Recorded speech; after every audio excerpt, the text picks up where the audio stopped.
Okay, now if this was not one of the coolest things I ever got the opportunity to do, this was a while back, and I got a chance to go for 24 hours on the USS Nimitz. We flew in on a COD, a carrier onboard delivery plane. It was a C-2 Greyhound, and this Nimitz here, it's cost about $8.5 billion. It's kind of like a Disney park. It was deployed in 1975. This is the COD type airplane that we landed on. In fact, that's it moving. We just arrived on the ship. We flew out of San Diego. This ship is 1,092 feet long. It's got a beam of 134 feet. And when we arrived, they were launching airplanes. Is this cool or what?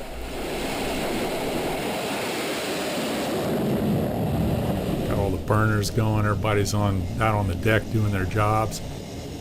Got the blast shields going down, waiting for the next guy. There goes the blast shields going up. There's no rope barriers. I'm not sure OSHA's aware of what's going on out there, but we were having a good time anyway.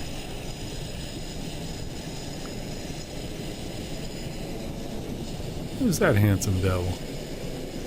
Anyway, so here they are launching off, and I couldn't believe this. I mean, when we came in, they landed, and it was basically, you hooked the wire, and all you could compare it to was, that was a really bad landing.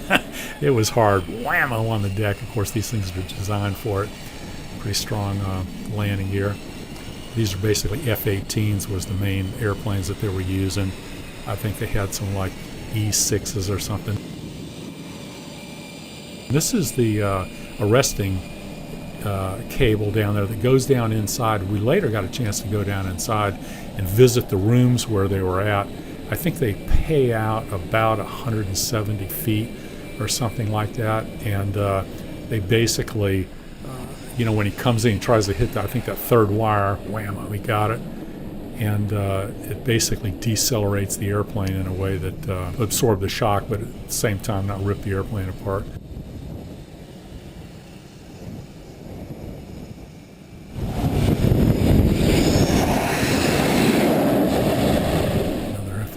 Coming in, trying to get that third cable. And of course, I think what happens is when they touch down on the deck, they just about touch down on the deck, they slam it into afterburner in case for some reason they miss the wire. They got to be able to be in a power situation to go around. So stop, and I don't see the burners going, but I think the throttle is up at some point. They disconnect the cable, and then these things will basically. Now this is some kind of observation plane. That's not specifically a COD, but it's got a big radar dome on the top. They're probably looking out for enemy subs or,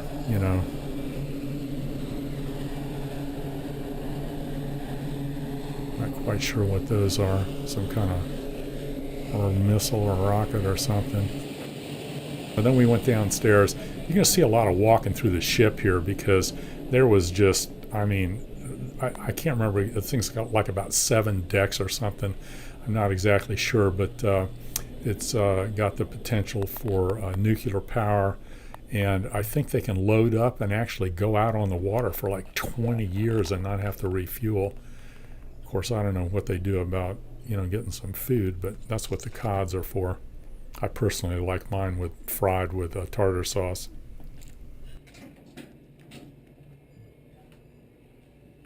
I don't know about you, but I feel like a rat looking for a piece of cheese. I hope there's something good at the end of this. We came down, we had like a little bit of an arrival briefing here, and got welcomed by everybody.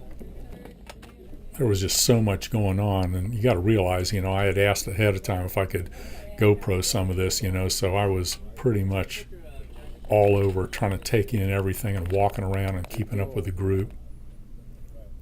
So here we get a little of a briefing and answer a few questions here and there. Yeah, it was interesting. My opportunity to be able to do this came a gentleman by the name of Taras Lazenko. He's one of the guys that was working with the Navy, pulling some of the airplanes out of Lake Michigan. I had an opportunity to dive on a Wildcat and an SBD at some point. Anyway, he gets the opportunity occasionally to invite people out on these things.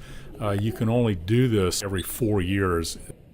and a rule where you can't take advantage of the situation. But because Ataris had been helping out the Navy, he got an opportunity to invite friends occasionally, and he called Mark Clark, who I bought my first second Warbird, the T6 and the P-51D Cripes Almighty from, and Mark included me in the group, so it was really, really great.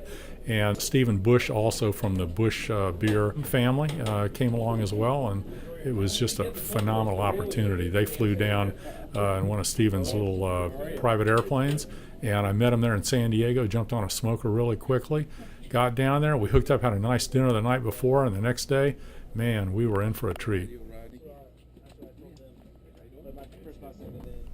So here we are getting a chance to kind of see the room here where they control the ops on the deck and all that.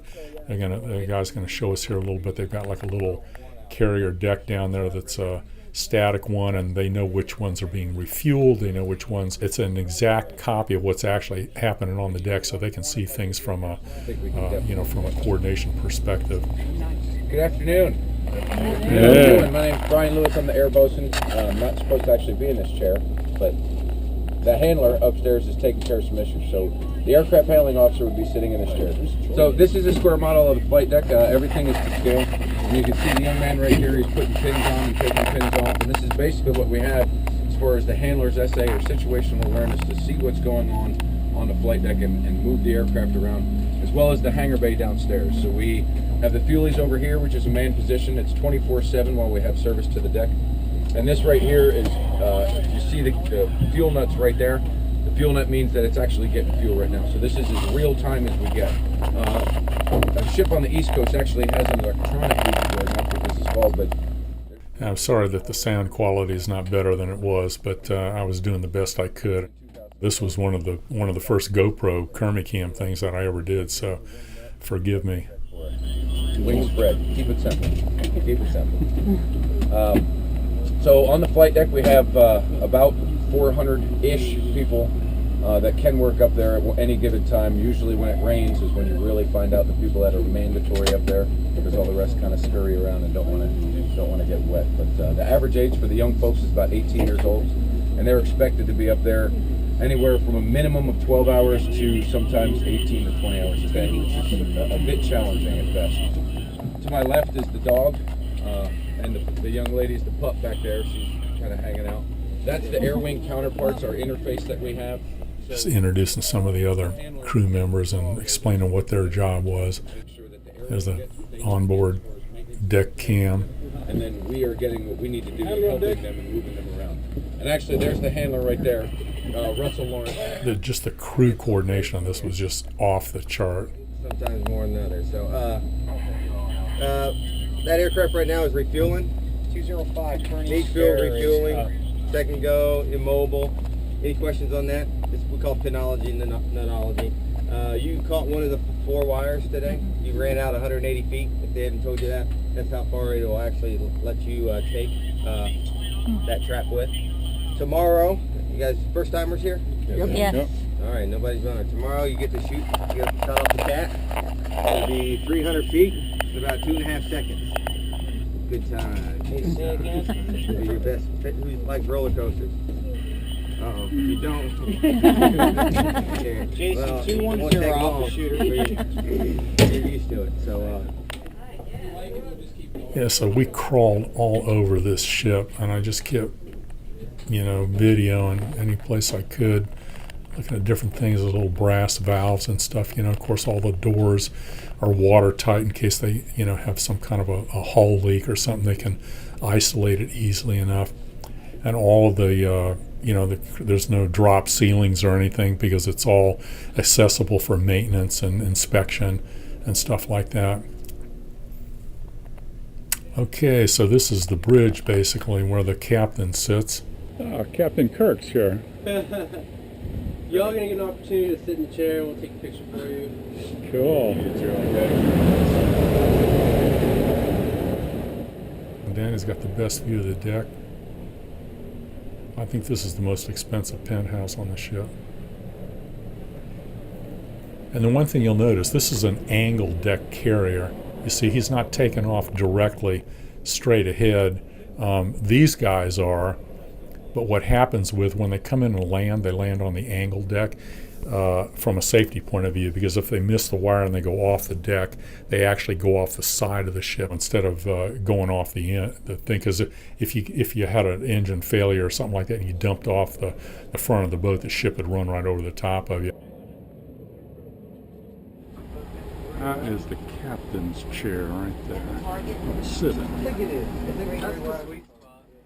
So in World War II, they had straight decks, which meant that they landed directly into the hull line of the ship. But later, after the war, I think probably into Korea and stuff, I'm not exactly sure. But eventually they came up with the angle deck. See, so if he went off the ship there, he'd go off the side. So they just angle the ship slightly off the wind to get the wind down the deck. There they are retrieving the cable. And obviously, there is a lot of safety concern that goes on the deck here of things you can imagine if you weren't looking behind you and one of those things grab you. Now, this ship actually has the ship's company, as far as the sailors, this has like between 3,000 and 3,200 sailors that operate the ship. The air wing is about 1,500 people, and then there's about another 500 people that do various other things. Must be a Boy Scout compass. Got some exercise equipment up here in case we get lazy. We're about 135 miles off the coast, heading north.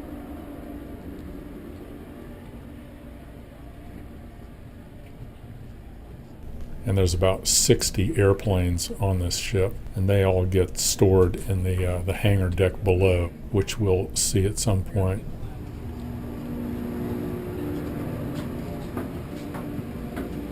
And just inside the ship just goes and goes and goes.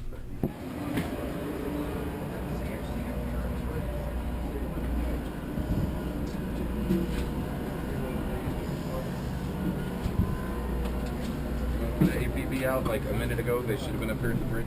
So this group here, I think, basically, helps control the, the flight operations. He's going to be able to field the question, but he needs to be up here now. You guys got a tough job. Sorry about that. Oh yeah, man. Just relax. Just make yourself at home. No, this just stand up here and warm it up. Okay. Air and flight control. That's where the air boss and mini boss work. We're pretty much in charge of. Yeah, so I think these guys control what happens within 5 miles of the boat. They're basically the control tower, and then beyond that there's like an air traffic control, things that would do anything outside that 5 mile deal. There's their traffic pattern on the boat. Generally they would come in, make an overhead brake, turn base, make a downwind, a crosswind, and then land on the ship. Because I know we have source fresh there. Yeah. So, and we have our ISIS operator right here. It's integrated shipboard information. Pretty much just the basic info, whether the aircraft is airborne, on deck, how much fuel he has, the pilot's name, side number, and we can actually tell which frequency, which radio frequency they're talking on. So, and we're in tag, when it comes to this, we're tag team with the air traffic controllers. So we're in control of everything within 5 to 10 miles of the boat.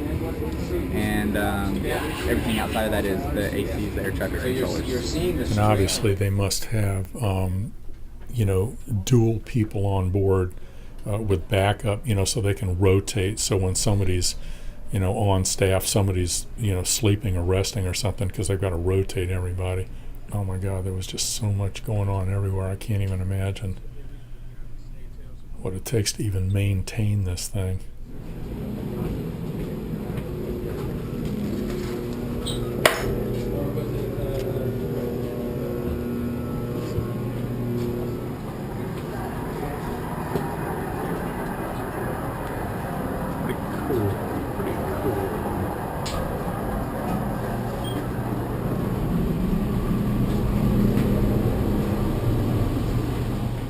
I like the brass. Hey.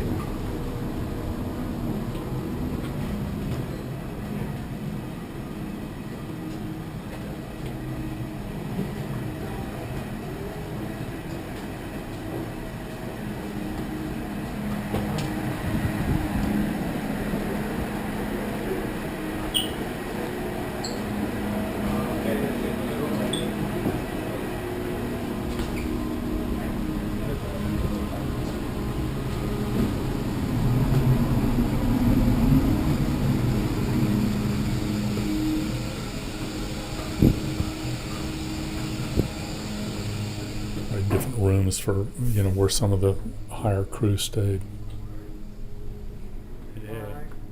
Yeah, we actually stayed, it was basically a 24-hour deal. There's the ship. I didn't get a chance to stay very long because I was trying to keep up with everybody.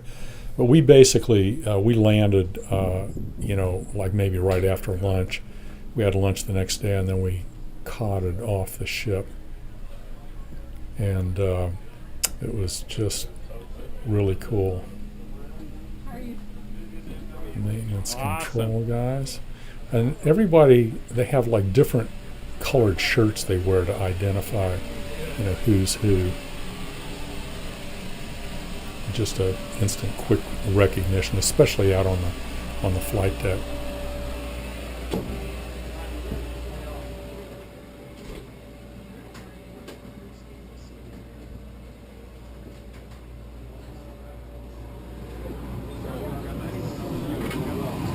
What's happening? How you doing? Good.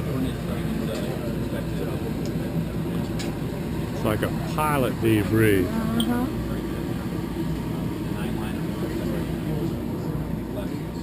Kind of like the briefing quarters, you know, for the flight ops guys, and there was a couple of guys there debriefing what they had done, and I think we got a little bit of a you know, a video, PowerPoint or something like that of what kind of airplanes were on the ship and kind of what they did and what their program was.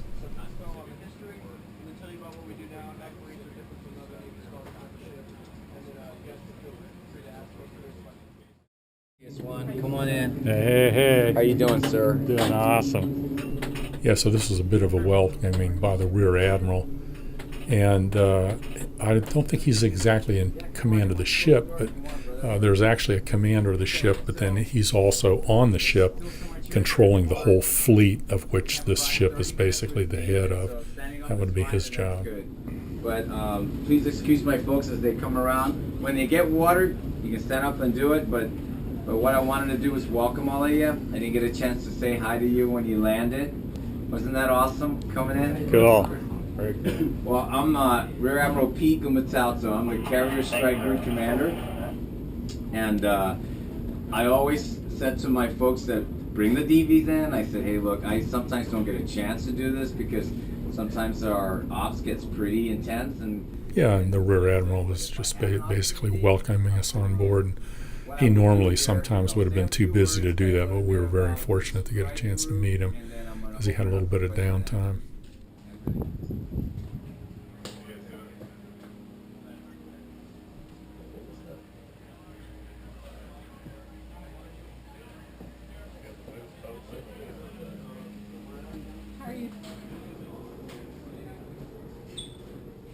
There's Markham Up Clark, courtesy aircraft.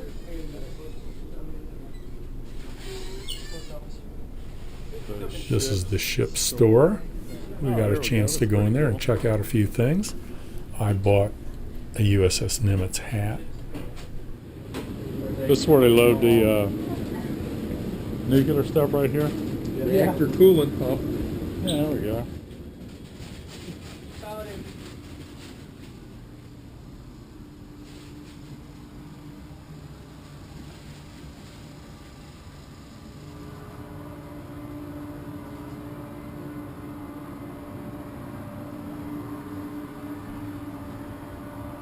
So everybody got a chance to buy a little something in their little PX store there. I was going to buy a Reese's cup, but I was afraid it might be radioactive.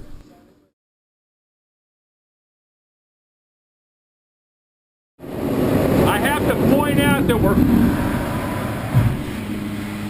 that was a cat launch. We are in a room right below the cat launch. Hello, what's happening? You must be our hotelier. She's going to show us around. Over now. I neglected to take any video in the showers. They're very interesting. Okay, that evening we actually got a Sunday morning. chance to actually eat at the captain's table, have dinner. It was very nice, but I didn't feel it appropriate to take the GoPro camera. But we got to talk and, you know, different things and had a little celebration. And I think they did some special things for us. Looking for the cheese.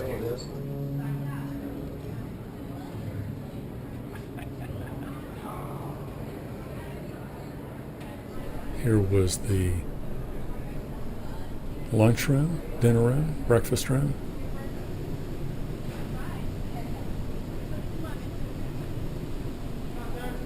Good morning. You can imagine the logistics it takes to basically run a ship like this, feed them, take care of them, laundry. You got like 5,000 people that you're dealing with on this floating hotel warship. Oh my gosh. Our crew. Good morning, everyone. There's Mark and Steve. I'm headed to the end of the line. That's Mark. I'm up just a little bit. Clark. Bought my first warbird from him, AT6G. So here we are in the breakfast room. Check this pipe out here that runs over the room here. It's purple.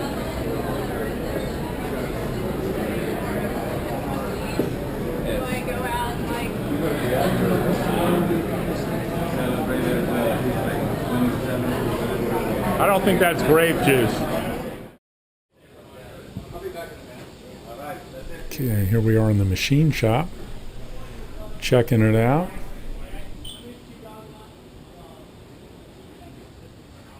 I think somebody said when the ship was built, a lot of these tools were actually old when they got them when they were originally installed. Press. The dual. I think I got one of those. Like a shaper. I think I can just about match what they've got at the Fantasy of Flight shop, but when we really get going with Act 3, we're going to blow these guys away. Surface grinder. Over there. One here. Whoa, that's a big LeBlanc lathe. Now, I don't know about you, but I've always been impressed with a nice LeBlanc spinner with a nice rack of cutting-edge accessories. I'm just saying.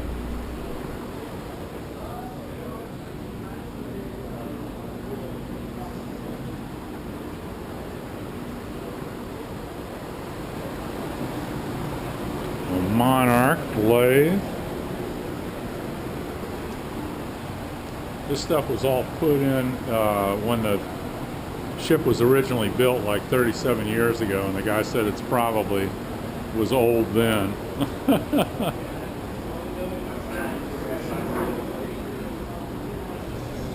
Sheet metal shop, little turret punch, brake, a shear, a roller. Of course, we got the welding shop here.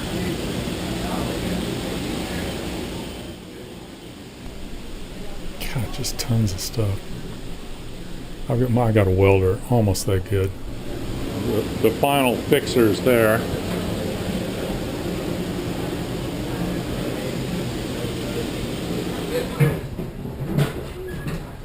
Here we are going down into the hangar deck, which is just below the main deck, where they store all the airplanes. A lot of, looks like APU equipment, tugs, things like that. There's the hangar. Radar airplane, F-18s. Oh, they got a nice oceanside view.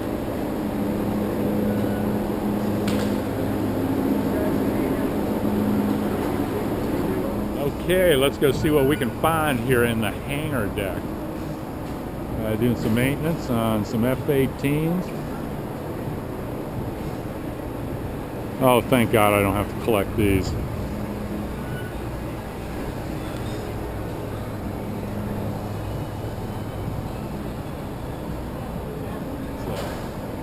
think it's an EA6, yep, B.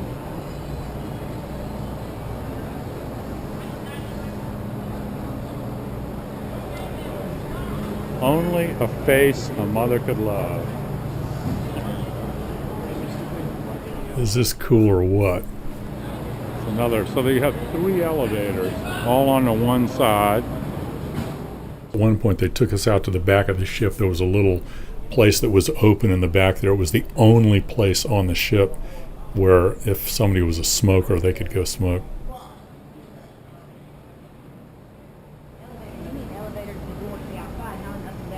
Yeah, up and down elevators. No, that's what those are. They roll the airplanes out on the elevator, and then it takes them up to the deck. Oh. They're literal elevators. Elevator. Yeah, see that? Yeah, see that right there? It comes down, the elevator goes out there, and they lift them up to take them up to the deck. Oh. Or how would they get the planes up there? Yeah. Yeah, I think Mark went on the trip. He was trying to see if they wanted to sell anything he could put on his website. So if you see an F-18 pop up one day, you'll know where he got it. This is where they refuel for get the avgas and stuff. So anyway, they shoot a line over to another boat, and they pull it up here, and they can either use these for fueling this boat, or they can actually put fuel back to another boat.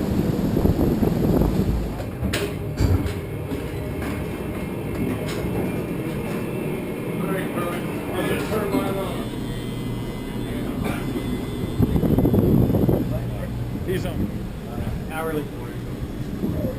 You guys have chips? Empty, huh? It's just a number 17. he's on the clock.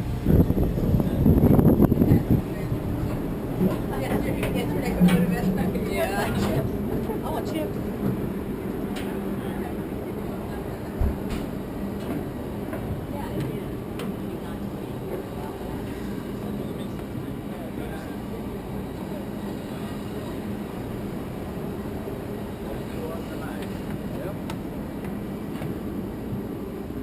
Smells good here.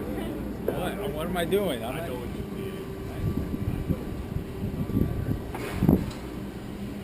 Just throw those out by hand, right? Oh, yeah. Footballs. When you're driving down the road. Oh, my goodness. I always wear goggles when I play with bombs. Kind of storing the helicopters. Yeah, we got some nice weather today, huh? So this morning we're going to go up and we're going to do a pod walk down. During the pod walk down, this is an event we do twice a day, every single day, for me for the last 16 years. So I really enjoy doing it. See, you got a red guy, you got the yellow guy. So I think we're going to start at the other end of the deck, and we are going to walk down the whole ship looking for cameras people drop, you know, coins and toothpicks that fell out of our pockets so they don't end up in the jet engine. The guys in purple are the refuelers. They call them grapes. Wonder why. Purple guys, green guys. Every morning what we do is we're going to do what's called no load, which is a functional operation of the catapult. So you have these shooters here, which their job here, a disassociated tour from a pilot tour, their job is to actually shoot the aircraft off of the catapult. Now when we shoot it with the no load, like I said, it's a functional test, and they'll do that here once we get to the fantail. They're setting up for it on the bow and the waist. Catapults 1, 2, 3, and 4. 4 aircraft elevators and 4 wires. And you can see in the distance they're just about ready to start to do their FOD check. 3 weapons elevators on the flight deck, and that's how we get weapons from the hangar bay to the flight deck, and or if we're doing a vert rep, which is vertical replenishment, getting it downstairs. The bubble right there.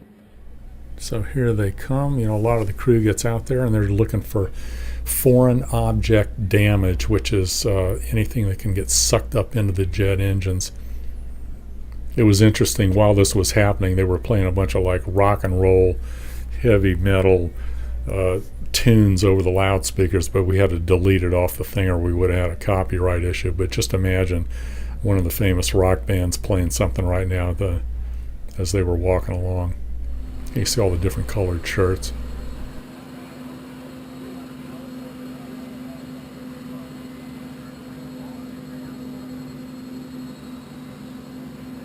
One of the cat launch deals. It's all steam generated when they launch them, and you launch off this thing in 2.5 seconds. And when we landed on the deck, I thought, that was just a bad landing. You know, we kind of stopped. Of course, all the seats face backwards in the military passenger airplanes like C-5s and, you know, the transport airplanes, you know, for crash protection. But when we took off, oh my God, that was so cool. I mean, in 2.5 seconds, we went from 0 to 120 miles an hour. We were flying off the end of the ship. It was pretty exhilarating.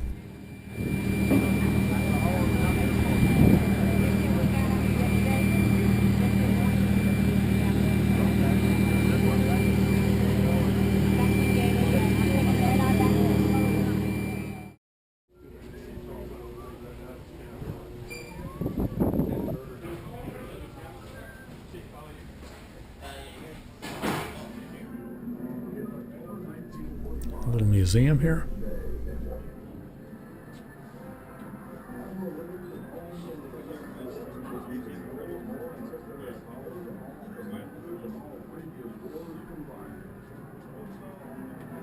Got like a little museum in here. There's Admiral Nimitz. Of course, he was a famous World War II head of the Navy in World War II in the Pacific. Yeah, he was actually from Texas. There's a Nimitz Museum in Texas, and I got my SBD fuselage out of there. Yeah, it was actually a wind machine used out on the movie sets in LA after the war.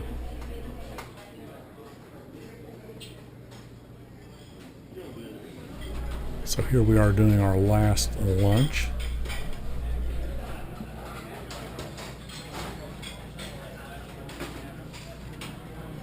That actually looked like it might have been like an officer's lunch. They might have had separate eating places.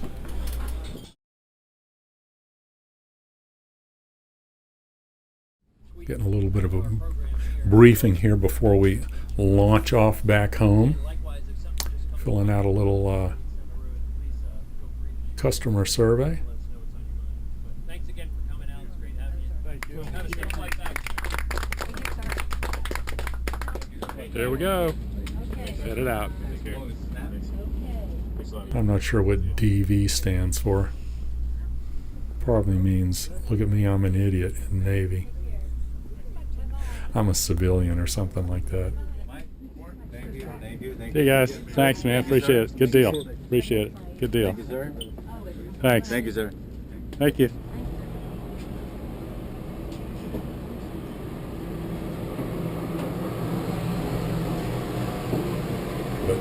I got to tell you, the biggest take home from this whole trip was how amazing the crew worked together. There was a lot of just young kids out there, 18, 19-year-old kids, and the whole thing, just the crew coordination was the most impressive thing.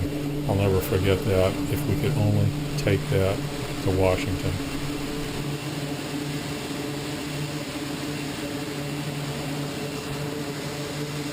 Here we go. Now we've basically all lined up, waiting for them to get us ready. They had the airplane set in position, lowered the back end of the cod. Like I said, it was a C2 Greyhound. COD stands for Carrier Onboard Delivery. And we are about to become a package to be delivered back to the mainland at the base in San Diego. There's an elevator going down, taking two F-18s down to the hangar deck down below.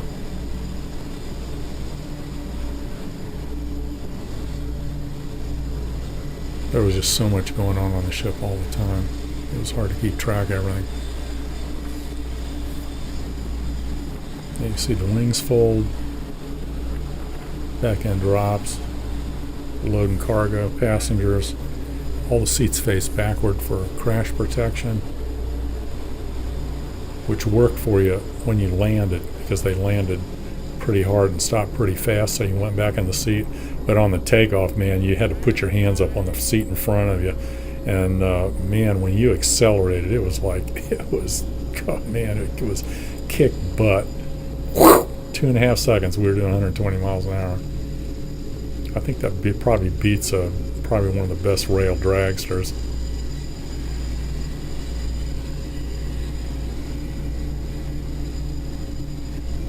Now look what I do. Oh, this camera work for my frickin' Facebook fans. I hope everybody appreciates this. 5294.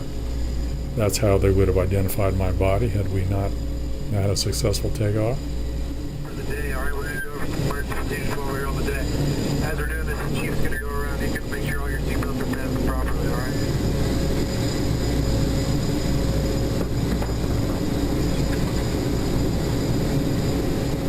The door is closing. Your in-flight movie will start shortly. Yeah, I had to sign off. Couldn't use the camera.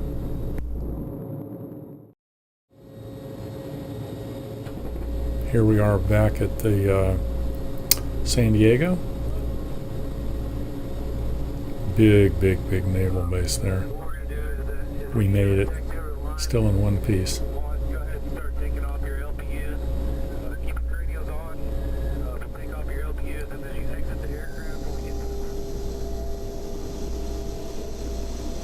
This was an amazing opportunity, and I thank the Navy and all the people that just put all this together and allow, you know, civilians to come out and appreciate what they do.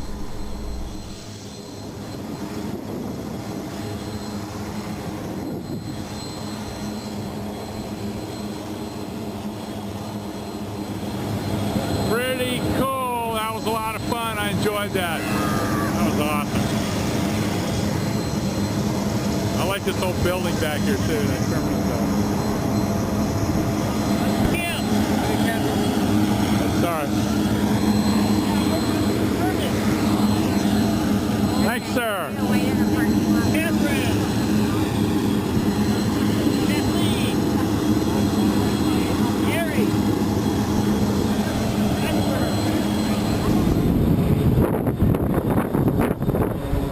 That pretty much ends my trip. I'm heading up to the airport. Got a hotel up by San Diego. I got an early flight out in the morning. Look forward to getting home and tell everybody how much fun I had.